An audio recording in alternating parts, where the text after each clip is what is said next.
Bonjour à tous. Donc, pour ceux qui ne me connaissent pas, je suis le docteur Karel Benistan. Je travaille à l'hôpital Raymond Poincaré à Garches, au niveau du centre de référence national, plutôt sur les formes adultes, avec, donc, je rappelle, une réorganisation, un centre constitutif plutôt pédiatrique, donc à Necker, plutôt adulte à Garches, et puis le reste, je vais vous en parler maintenant. Donc, Madame Gisclard et l'UNCED m'ont demandé de vous présenter l'organisation de la prise en charge des patients atteints de syndrome d'Ehlers-Danlos au niveau national. Tout d'abord, un rappel sur l'épidémiologie.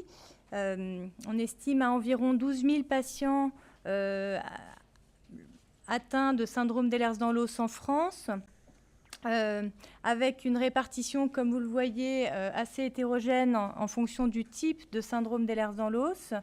Une grande prédominance des syndromes d'Ehlers-Danlos hypermobiles et au sein de ce groupe, beaucoup plus de femmes que d'hommes qui viennent nous consulter. À côté des syndromes d'Ehlers-Danlos, on retrouve une entité pathologique dont on vous a parlé ce matin, qu'on appelle pathologie du spectre de l'hypermobilité, et qui là représente un nombre de patients beaucoup plus conséquent, puisqu'il s'agirait de centaines de milliers de patients en France.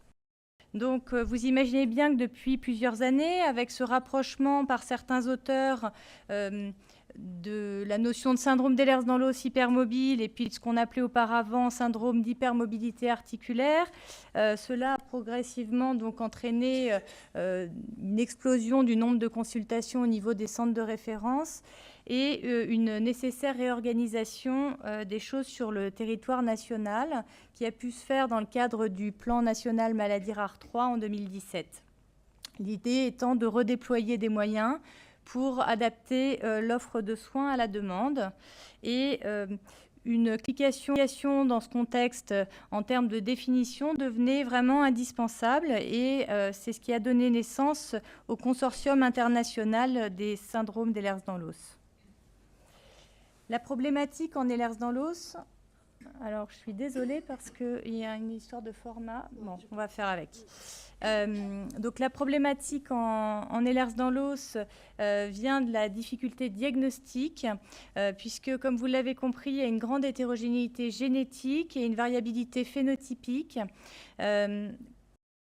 La classification internationale 2017 a permis d'apporter quand même des informations très importantes pour nous cliniciens, avec donc maintenant 13 syndromes d'Ehlers-Danlos qui ont été définis avec des critères diagnostiques stricts, précis, qui permettent de définir le périmètre de chaque maladie et de définir des populations homogènes de patients, ce qui est le prérequis à toute recherche clinique ou fondamentale.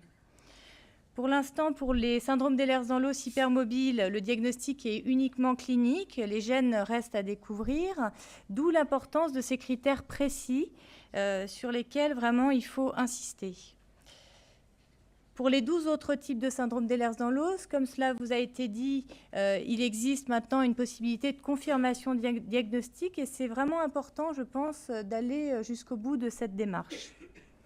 À côté des syndromes d'Ehlers-Danlos hypermobiles, on voit donc arriver à nous en consultation des patients qui ont plutôt des pathologies du spectre de l'hypermobilité, avec, comme on l'a vu, un degré variable d'hypermobilité articulaire, associé à tout un cortège de signes cliniques qui peuvent être partagés avec les patients atteints de syndrome d'Ehlers-Danlos, mais qui ne remplissent pas les critères diagnostiques de cette nouvelle classification.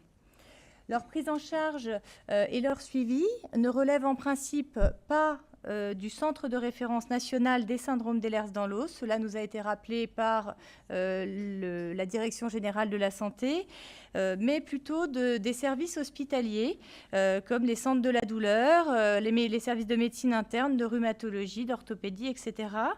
Cependant, on sent bien qu'il y a un réel manque de reconnaissance de ces pathologies, avec souvent des patients qui se sentent en situation d'abandon médical et qui semblent échapper aux filières de soins traditionnelles.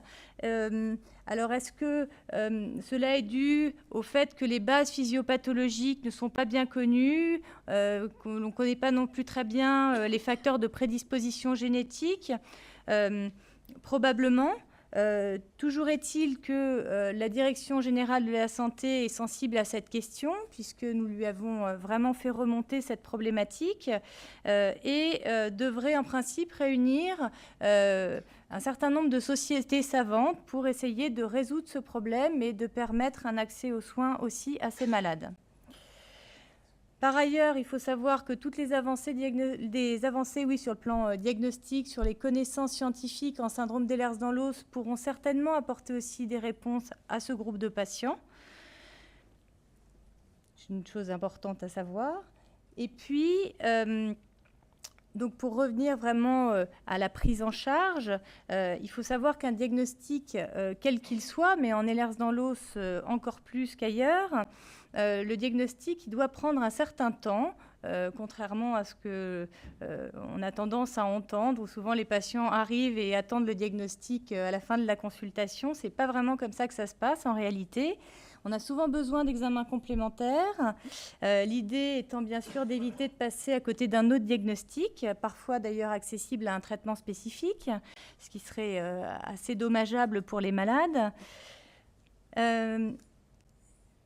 La confrontation de différents avis de spécialistes est également très importante, soit dans le cadre de consultations pluridisciplinaires, soit dans le cadre de réunions de concertation pluridisciplinaires sur dossier. Et c'est des choses aussi que l'on a l'habitude de faire dans les services hospitaliers. Et enfin, l'évolution des symptômes d'un patient apporte beaucoup d'informations et permet parfois de reconsidérer un diagnostic. Un patient qui initialement était plutôt classé en pathologie du spectre de l'hypermobilité quand il était petit peut tout à fait évoluer vers un syndrome d'Ehlers-Danlos. Les choses ne sont pas figées. L'urgence, pour nous en consultation, elle va être de dépister les formes sévères de syndrome d'Ehlers-Danlos pour anticiper et prévenir les complications. Elle est bien entendu aussi de prendre en charge les symptômes et de savoir reconnaître une situation de handicap. Et contrairement aux idées reçues, cela ne nécessite pas forcément d'avoir un diagnostic précis. J'insiste sur le fait que l'urgence n'est jamais à poser une étiquette diagnostique à la hâte, qui, hélas, est souvent ensuite pas remise en cause par les collègues et qui peut avoir des conséquences à la fois désastreuses sur certains patients jeunes, sur le plan psychologique, ou dans d'autres contextes, orienter faussement des collègues spécialistes, et en particulier des anesthésistes, des réanimateurs, des chirurgiens, des obstétriciens. Alors, quelques photos pour illustrer un petit peu ce que sont les syndromes d'Ehlers-Danlos et cette variabilité phénotypique dont je vous ai parlé. D'une part, donc, effectivement, cette hyperlaxité articulaire qui peut être plus ou moins importante. Les troubles proprioceptifs qui sont responsables de chutes, de maladresse. À l'origine de phénomènes d'entorse et de luxation à répétition. Le tout associé le plus souvent à une fragilité tissulaire, qu'elle soit cutanée, comme on le voit, pas très bien, mais bon, sur les photos, on ne voit pas très bien, mais bref, des cicatrices dystrophiques, des hématomes assez conséquents, une hyperélasticité cutanée, des troubles de la cicatrisation plus généralement, des histoires de prolapsus pelvien, des histoires de hernie abdominale, de fragilité lèvre. Et cet ensemble de symptômes dont on vous a parlé ce matin qui peuvent peut-être être associés donc, au syndrome d'Ehlers-Danlos. On se retrouve avec des patients dans des situations de douleur chronique, avec souvent une grande fatigabilité musculaire, une condition de déconditionnement à l'effort physique, de handicap avec un grand retentissement fonctionnel, psychologique, familial, social, scolaire, professionnel, et des gens qui arrivent finalement avec un diagnostic après une longue phase d'errance diagnostique et une prise en charge de la douleur est sur le plan de la médecine physique qui est souvent tardive et qui est donc assez difficile pour les collègues. Je suis vraiment désolée pour le format parce que ce n'était pas du tout ça. Bref. Donc la première consultation en centre de référence, elle est souvent à l'initiative de collègues spécialistes qui nous adressent les patients, des orthopédistes, des pédiatres, des médecins de médecine physique, des médecins de la douleur le plus souvent, mais finalement d'autres spécialités aussi. De plus en plus, des médecins généralistes ou des personnels paramédicaux pensent à évoquer le diagnostic de syndrome d'Ehlers dans l'os. Et les patients sont adressés en première consultation. Souvent, ils se déplacent en famille. Ce sont des consultations qui sont longues et, comme je vous l'ai dit, qui ne permettent pas toujours d'aboutir à la fin de la consultation à un diagnostic précis. On voit arriver à nous des patients qui sont en grande souffrance, à la fois physique, psychologique, parfois en situation de handicap et de précarité assez avancée, sans prise en charge, qui ont hélas bien souvent été peu explorés par des examens de base, aussi bien biologiques que radiologiques, ce qui nous fait là encore perdre aussi un petit peu de temps. Le but de la consultation va être de recueillir les antécédents, l'histoire de la maladie, l'examen clinique, bien sûr, qui va être réalisé, d'évaluer le retentissement des symptômes, de prescrire des examens complémentaires, de prescrire un traitement de première intention, et puis après, on va adresser le patient à différents collègues spécialistes en diverses atteintes. Le plus souvent, on se rend compte que la prise en charge nécessite vraiment l'intervention de beaucoup de collègues spécialistes et donc un vrai réseau de soins autour du patient.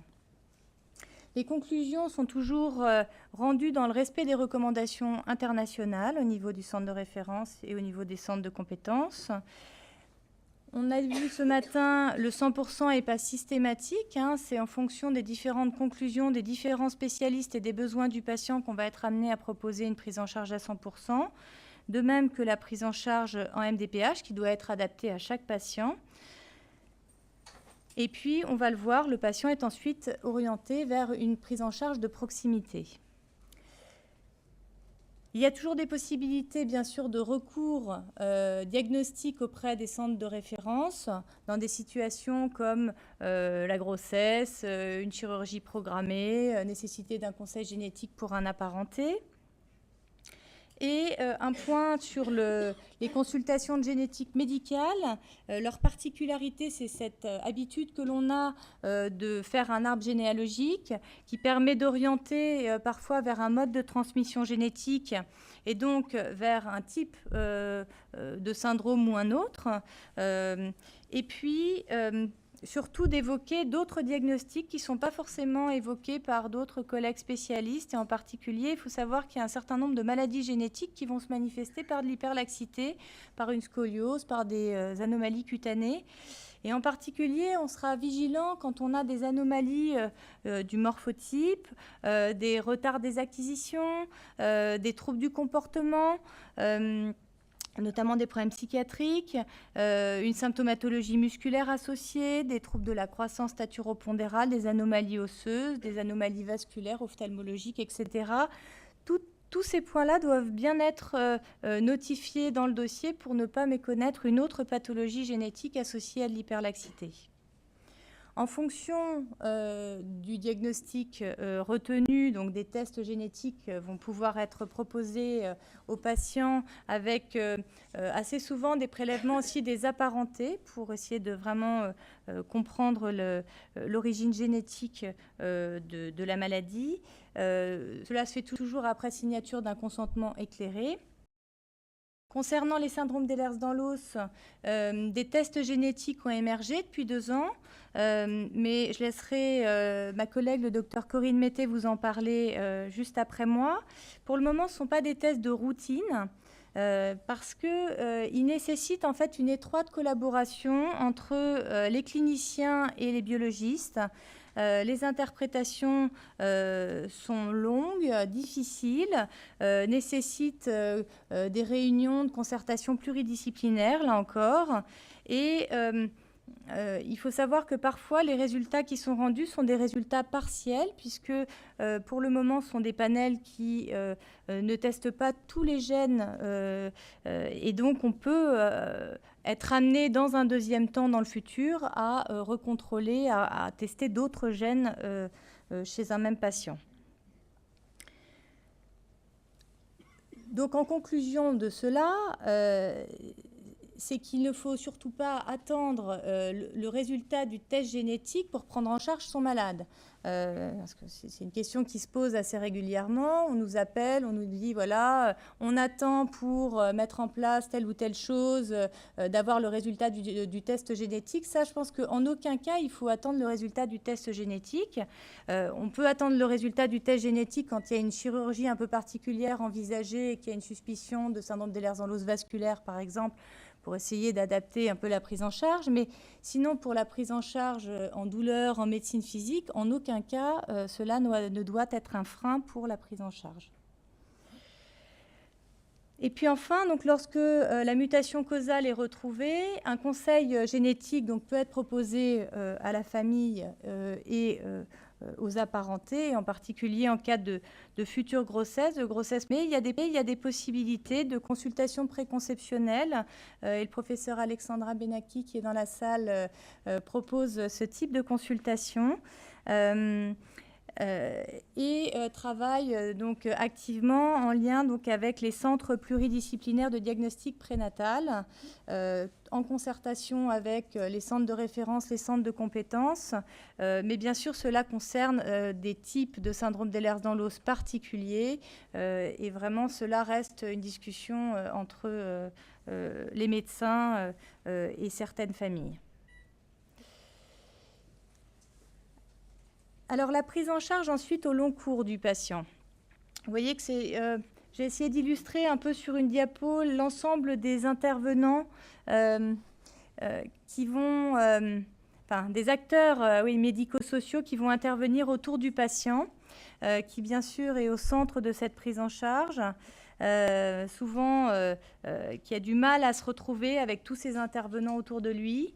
Néanmoins, chaque personne est importante. Vous avez donc d'un côté les médecins, donc il y a les médecins des centres de référence, de compétences, mais aussi tout un tas de spécialistes qui interviennent chacun à leur niveau et qui sont très importants. Qui travaillent eux-mêmes avec des services de biologie, d'anapathie, d'exploration fonctionnelle, de radiologie, eux-mêmes accolés souvent à des centres de recherche. Le patient est aussi en lien avec, bien sûr, son médecin généraliste, qui est lui-même en lien avec tous ces acteurs de santé. Les associations sont également en lien avec les différents acteurs de santé et les patients, les organismes de sécurité sociale, la MDPH, et puis vous voyez sur la droite toutes ces professions paramédicales qui sont alors pas systématiquement nécessaires pour les patients, mais kinésithérapeutes, ergothérapeutes, psychomotriciens, psychologues, assistantes sociales, orthésistes, diététiciennes, orthoptistes sont des intervenants à certains moments de vie des patients qui sont vraiment très importants parce que ce sont souvent les intervenants de proximité dont les patients sont le plus proches et qui doivent être eux-mêmes en lien avec l'ensemble du groupe de prise en charge. Alors, toute la difficulté, elle réside dans l'accès aux soins en France, puisque, d'une part, les patients sont souvent éloignés géographiquement des structures de soins, des hôpitaux, des centres de médecine physique. Et leur situation de handicap fait que l'accès est rendu encore plus difficile. On se heurte aussi aux problèmes de désertification médicale et paramédicale de certaines régions, à une diminution des effectifs dans les hôpitaux qui n'arrange pas non plus les choses, parfois un manque d'attractivité dans les contrats qui sont proposés aux professionnels à l'hôpital, donc des difficultés de recrutement. Donc l'idée future, et on espère, on discute beaucoup avec certaines personnes qui sont dans la salle, pouvoir mettre, mettre en place, structurer un réseau ville-hôpital autour des syndromes d'Ehlers dans l'os, développer des outils communs qui puissent être des outils de communication, de diagnostic, de traitement, d'évaluation, qui permettraient de faciliter l'enseignement de proximité aussi de tous ces paramédicaux qui travaillent activement auprès des malades. Et donc, on espère pouvoir ainsi faciliter le parcours des patients qui est souvent très compliqué. Alors, cet arbre décisionnel en guise de conclusion, donc, qui résume un petit peu ce que vous avez déjà entendu ce matin. Donc, sur le côté gauche de la dia, donc, les patients qui remplissent les critères diagnostiques 2017 pour un des 13 types de syndrome d'Ehlers dans l'os. Vous avez compris qu'il y a donc 12 parmi ces 13 types de syndrome d'Ehlers dans l'os qui sont accessibles à un test génétique et il est important qu'il leur soit proposé. Dans le type hypermobile, pour l'instant, pas de test génétique de confirmation, mais un travail engagé avec un certain nombre de laboratoires pour essayer de développer et de mieux connaître les particularités de ces patients sur le plan moléculaire.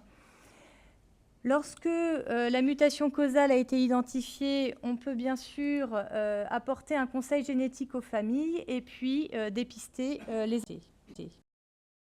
Mais donc, le plus souvent, en consultation, on se retrouve plutôt dans la situation de droite avec des critères diagnostiques non remplis et 3 situations. La première, la possibilité d'un autre diagnostic génétique en fonction des points d'appel dont je vous ai parlé tout à l'heure. Parfois, certaines myopathies peuvent mimer un petit peu, avoir des symptômes communs avec l'Ehlers dans l'os. Il ne faut pas méconnaître non plus certaines maladies vasculaires rares. Le professeur Jeune-Maître, je pense, sera là tout à l'heure pour vous en parler. Voilà, et puis d'autres maladies génétiques syndromiques à évoquer, notamment quand il y a des problèmes de troubles autistiques, etc., qu'il faut donc dépister. Et il existe des tests génétiques spécifiques pour ces patients-là, notamment des analyses chromosomiques qui permettent de détecter des micro-remaniements chromosomiques ou bien des panels spécifiques liés à ces maladies-là. Les 3 autres catégories de patients, donc ce sont soit des patients qui ont d'autres pathologies rhumatologiques. C'est important de les réorienter vers les bonnes personnes parce que là encore, on a des traitements possibles. Les syndromes douloureux chroniques dysfonctionnels, les centres de la douleur ont l'habitude de prendre en charge ce type de patients. Et puis, comme on l'a vu, donc les pathologies du spectre de l'hypermobilité, avec toujours cette possibilité donc de revenir s'il existe de nouveaux critères diagnostiques à une forme connue de syndrome d'Ehlers dans l'os. Pour finir, donc la carte de France actuelle des centres de référence et des centres de compétences, avec donc une organisation qui est maintenant la suivante, un centre de référence national qui est rattaché à la filière Oscar, qui est coordonnée par le professeur Valérie Cormier-Der, une filière qui s'occupe aussi donc de maladies rares de l'os, du cartilage et du calcium. 2 centres constitutifs parisiens, un à Garches qui est plutôt adulte, un à Necker qui est plutôt pédiatrique et qui va être coordonné par Caroline Michaud, qui est aussi là dans la salle.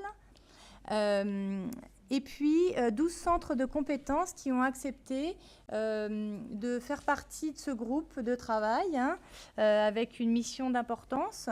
Alors, je ne peux pas tous les décrire, mais vraiment, je les remercie beaucoup d'avoir accepté de nous aider dans cette mission d'importance. Et je ne voudrais surtout pas oublier non plus des personnes qui ne sont pas centres de compétences, mais qui font partie d'un réseau plus informel de syndrome d'Ehlers dans l'os, qui est tout aussi important. Beaucoup de collègues en font partie. Ce sont des gens qui s'investissent au quotidien, qui sont en lien avec nous. Et voilà, il faut vraiment le souligner parce qu'ils ont un rôle très très important, encore plus dans la proximité avec les malades. L'idée donc de cette nouvelle organisation, c'est de travailler sur un parcours de soins commun qui soit fluide et fonctionnel pour les malades, de mutualiser des outils diagnostiques, d'unir nos forces médicales et scientifiques au niveau national et international pour faire avancer la recherche dans ces pathologies. Les missions d'un centre de référence, elles sont triples. Une mission de soins avec donc bien sûr le diagnostic initial, l'évaluation, le recours, maintenant la télémédecine, une mission de recherche clinique fondamentale qui s'appuie aussi sur la constitution de bases de données, une mission d'enseignement universitaire, post-universitaire, et puis le développement d'éducation thérapeutique patient, et puis toute une démarche aussi, toute une réflexion sur la transition enfant-adulte qui est demandée aussi dans ce cadre-là. La première mission que s'est fixée le centre de référence, vous aurez compris que c'était vraiment une mission importante pour justement toutes ces histoires de 100%, c'est de rédiger un référentiel de prise en charge nationale qu'on appelle PNDR, Protocole national de diagnostic et de soins, qui va servir à harmoniser, à encadrer les pratiques en tenant compte de certaines difficultés, bien sûr. C'est l'absence de référentiel international, du faible niveau de preuve des études qui sont réalisées en syndrome d'Ehlers dans l'os et qui a donné jusque-là une tendance à tous les excès, c'est-à-dire soit à ne rien proposer aux patients, soit à proposer des traitements qui n'étaient pas validés et qui pouvaient même être dangereux pour certains patients. Seule cette attitude nationale et internationale consensuelle de diagnostic et de prise en charge permettra d'éviter de jeter le discrédit sur le diagnostic d'Ehlers dans l'os, comme cela a été le cas depuis quelques années. Et je pense que c'est vraiment très, très important. Vous l'aurez compris, il reste encore beaucoup de choses à faire. Un travail qui est à mener au niveau national avec tous ces acteurs, avec les associations. Mais pour cela, voilà, on va avoir besoin de recruter. Donc, avis aux personnes motivées pour continuer à travailler avec nous. Je voulais remercier beaucoup de gens, mais alors, voilà, la DIA n'était pas assez grande pour accueillir tous les noms, mais j'ai quand même mis quelques personnes que je tenais tout particulièrement à remercier. D'une part, les noms des personnes qui vont s'occuper des centres constitutifs et centres de compétences au niveau national, que vous trouvez donc sur la droite de la diapo. L'UNCED, bien sûr, et Madame Gisclard en particulier pour le dynamisme et l'investissement à nos côtés. L'ensemble des associations, et je sais qu'il y en a plusieurs qui sont venus aujourd'hui, et c'est très important. On vous remercie d'être là aussi, parce que l'union des médecins, elle dépend aussi de l'union interassociative, et je pense que c'est vraiment important que tout le monde puisse être représenté. Le professeur Valérie Cormier-Der, qui est sur ma droite, là, qui vraiment... je crois que vous pouvez l'applaudir parce que... Non, on a bien cru qu'il y aurait plus de centres de syndrome d'Ehlers dans l'os qui auraient été dramatiques pour la recherche. Et vraiment... C'est sûr que la mission est énorme, qu'il y a beaucoup de travail, mais si on n'avait pas eu quelqu'un comme ça, qui acceptait de reprendre le flambeau, ça aurait été vraiment compliqué. Donc merci beaucoup. Merci vraiment. Parce que c'était vraiment une catastrophe et c'était vraiment mal engagé et personne ne voulait de nous. Et le professeur Cormier-Der a une attitude complètement qui est tout à son honneur, a dit ces personnes-là sont malades, souffrent. Et on ne peut pas les abandonner, donc je reprends et je serai là pour eux. Et elle a tenu ses engagements dès le départ. Et pour ça, bravo, merci. Au nom de tous les malades.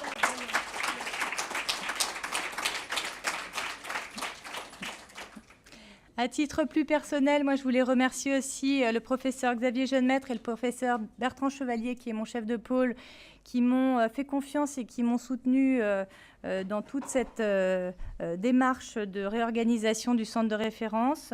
L'ensemble du réseau CED, j'en ai parlé. Je voulais faire un petit clin d'œil à l'équipe du Vésiné et à l'équipe Édouard Ries qui sont représentés aussi aujourd'hui parce que sans eux, j'ai un certain nombre de patients qui se seraient retrouvés dans des situations absolument catastrophiques. Et donc, on a aussi besoin voilà, de personnes qui acceptent de recevoir des malades un peu dans l'urgence, dans des situations très, très précaires. Le ministère de la Santé et la PHP, sans lesquels rien ne se ferait. Donc, on compte encore sur leur soutien pour la mise en place concrète des choses. Et puis, bon, les différentes personnes de ce matin sont parties, mais bien sûr le consortium international.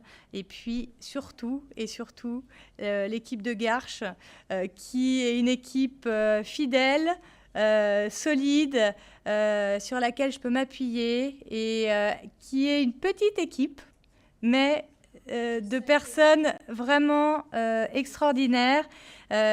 Christine Vassal et Caroline de Persin sont là aujourd'hui. Les autres ne sont pas là, mais je pense bien à eux aussi. Voilà.